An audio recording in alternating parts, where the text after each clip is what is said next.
So the other day I don't know what I was doing, to be honest with you. I was just messing around on an old canvas, just trying to fill some dots in. And I ended up with these marbled dots. These were like 2 or 3 colors, and I just kept going and kept going. I was just messing around. So I thought I'd try a piece with marbled dots, and I did this incense holder.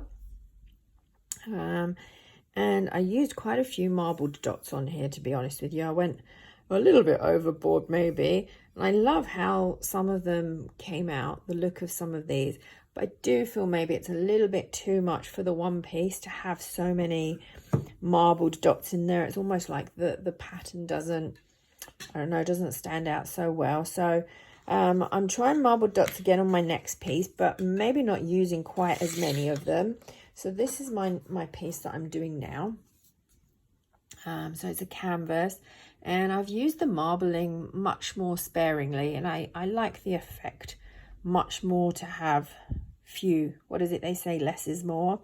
And I have this massive marbled dot in the middle. This one came out a lot bigger than I was planning, but I love the way it came out. And I'm going to show you guys how I'm making these dots. Let me grab an old canvas. It's just an old piece of canvas that I made a mess on and just painted it black so I can practice different things on. So you're going to need a paint palette, a couple of colors. So I was messing around with this earlier. You will probably need much more of the lighter color than you will the darker color, because the darker always seems to overpower the lighter color. Paint needs to be fairly fluid as well. So we'll just put a little bit of the red in there. You do end up, I don't know whether you would say wasting a lot of paint, but using up a lot of paint, because they do merge into each other fairly quickly. So you're not going to get as much of a defined line in the marbling as you go. You're going to have to re-pour paint, let's say, and start again with 2 defined colors.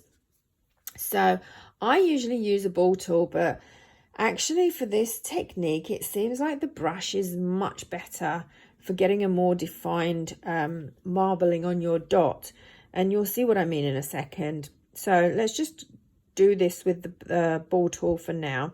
So literally what you're doing is you're just grabbing both of the colors and making sure you've got a nice marble effect going on with on your ball tool, and then you're dotting. There you go, and that's pretty much it. Very simple, and I guess you can do this with 2 or 3 colors.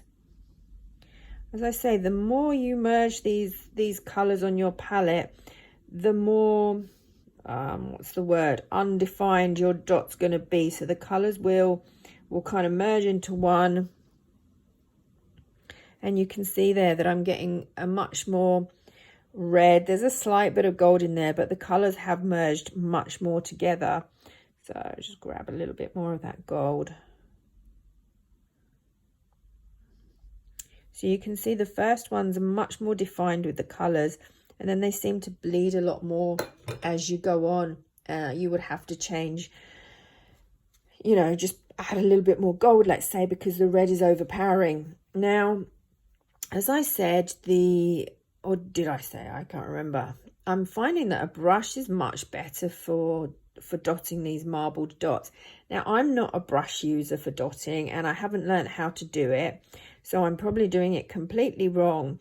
But literally, I'm just scooping both of these colors onto my brush. I have no idea whether this is right consistency for dotting with a brush, but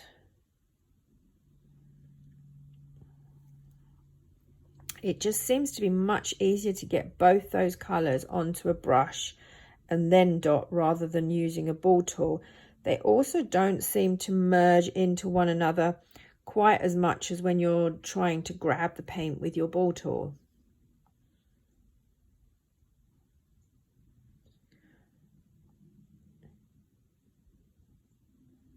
So there you have it. the marbled dot. Let's have one more go. I think once you start, you can't stop. It's kind of cool just watching them and seeing how they're going to look once you've dotted it. Now I've got a little bit of paint merging going on there. My paint's quite fluid and I didn't put them too far apart, but see if I get my camera to focus. There we go. And you can see, so these are the first ones I did with the ball tool, and then you can see the colors tend to merge into one, so you have to kind of try and keep them as separate as possible, let's say, or start adding more of the other color in if you see one is overpowering the other. And then, yeah, these were with the brush tool, a little bit too close together, so they've merged, but it gives you an idea of the marbling that's going on. Hope you enjoy this new technique and have a go yourselves.